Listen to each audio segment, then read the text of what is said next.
Straight of Hormuz close है और straight of Hormuz के क्लोज होने की वजह से एक इकोनॉमिस्ट का कहना है कि एक साइलेंट फेमाइन रिस्क अराइज हो सकता है।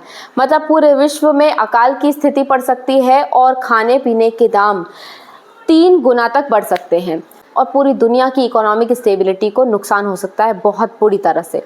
आज तक हम जिस बात की चिंता करते थे वो ये था कि स्ट्रेट ऑफ हॉर्मुज के क्लोज होने की वजह से ऑयल एंड गैस का सप्लाई नहीं हो पा रहा है, इस वजह से चिंता में थे। लेकिन इससे भी ज़्यादा मोस्ट डेंजरस स्थिति वो है जब स्ट्रेट ऑफ हॉर्मुज के क्लोज होने की वजह से अकाल की स्थिति पड़ जाए। वो कुछ इस तरह से कि स्ट्रेट ऑफ हॉर्मुज से फर्टिलाइजर्स के वेसल्स पास होते हैं और वो फिलहाल में वहीं पर अटके हुए हैं। फर्टिलाइजर्स नहीं पहुंचेंगे, क्रॉप की यील्ड कैसे होगी, लोगों के घरों तक अनाज कैसे पहुंचेगा, और जितना पहुंचेगा वो भी बड़ी थोड़ी क्वांटिटी में पहुंचेगा, तो ऑफ कोर्स उसके दाम बढ़ जाएंगे।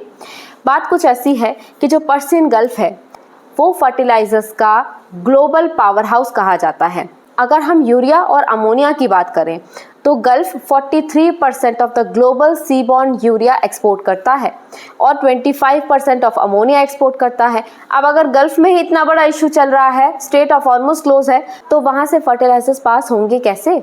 मिड मार्च की सैटेलाइट इमेजरीज ये बताती हैं कि hundreds of fertiliser laden vessels strait of Hormuz में अटके हुए हैं और वहां से आगे नहीं जा पा रहे हैं। अगर हम ऑयल की बात करें तो फिर भी हम पाइपलाइंस के थ्रू ऑयल को सप्लाई कर सकते हैं, जैसे सऊदी अरेबिया में पेट्रो पाइपलाइन है। पर फर्टिलाइजर के लिए रेड सी में किसी भी तरह की कोई फर्टिलाइजर पाइपलाइन अब तक नहीं बनी है, तो फर्टिलाइजर्स का ट्रांसफर होगा कैसे? और ये सबसे बड़ी रिस्क क्रिएट करेगा। NPK फर्टिलाइजर्स हमारी क्रॉप यील्ड के लिए बहुत इंपॉर्टेंट होते हैं, क्रॉप की अच्छी ग्रोथ के लिए बहुत इंपॉर्टेंट होते हैं।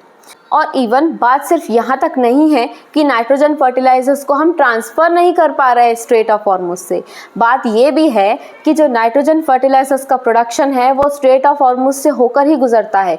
वो कुछ इस तरह से कि नेचुरल गैस सबसे बड़ा रॉ मटेरियल, एक प्राइमरी रॉ मटेरियल है नाइट्रोजन फर्टिलाइजर्स को बनाने का। 80% of the production cost natural gas यानी LNG से ही बनती है। अब कतरी LNG प्लांट तो बंद पड़ा हुआ है, ऐसे में नाइट्रोजन फर्टिलाइजर्स को हम बनाएंगे कैसे? इवन ग्लोबल प्लांट्स तक शटडाउन हो चुके हैं। इंडिया में भी इफको एक मेजर प्रोड्यूसर कहा जाता है फर्टिलाइजर्स का, और अब उसे फोर्स किया गया है कि वो यूरिया आउटपुट कट करे, क्योंकि हमारे पास में इतना हम कॉस्ट अफोर्ड नहीं कर सकते कि हम इम्पोर्टेड गैस से फर्टिलाइजर्स को बना पाएँ। सो ओवरऑल फर्टिलाइजर्स की क्राइसिस क्रिएट हो जाएगी और इससे फार्मर्स को बहुत ज़्यादा नुकसान होगा। इवन जब नॉर्दर्न हेमिस्फीयर में प्लांटिंग सीजन आ गया है, US के फार्मर्स ने तो अपना जो प्रोडक्शन है वो कॉर्न से हटाकर सोयाबीन पर शिफ्ट कर दिया है, क्योंकि कॉर्न जो है उसे नाइट्रोजन हंग्री कहा जाता है, उसमें नाइट्रोजन फर्टिलाइजर्स बहुत क्वांटिटी में लगते हैं, जबकि सोयाबीन में नाइट्रोजन फर्टिलाइजर्स कम लगते हैं, इसीलिए शिफ्ट किया गया है। अब पूरे वर्ल्ड में कॉर्न यानी मक्के की कमी हो जाएगी, पूरे वर्ल्ड में इसकी कमी होगी और इसी तरह से वर्ल्ड के सारे फार्मर्स कहीं ना कहीं लूज करेंगे, जिसमें सबसे ज़्यादा नुकसान जिन देशों को होगा वो है इंडिया, साउथ कोरिया और ब्राज़ील। इंडिया गल्फ के यूरिया और अमोनिया पर बहुत हद तक रिलायंट है फर्टिलाइजर्स के लिए, और इसी तरह से जो ब्राज़ील है इम्पोर्टेड न्यूट्रिएंट्स का इस्तेमाल करता है, उसके लिए भी इतनी ही चिंता का विषय है।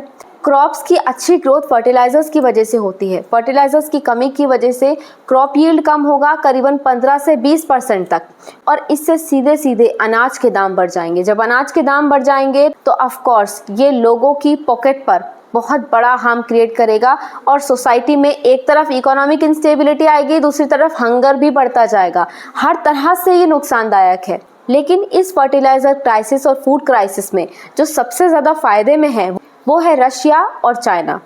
रशिया और चाइना दोनों के पास में अपने खुद के रिजर्व्स हैं फर्टिलाइजर्स के लिए, उन्हें परेशानी नहीं होगी, और वो जो दूसरी कंट्रीज़ हैं जो इस समय सफ़र कर रही हैं वो ऑफ कोर्स उन्हें इन्फ्लुएंस करने की कोशिश करेंगे, इम्पैक्ट करने की कोशिश करेंगे।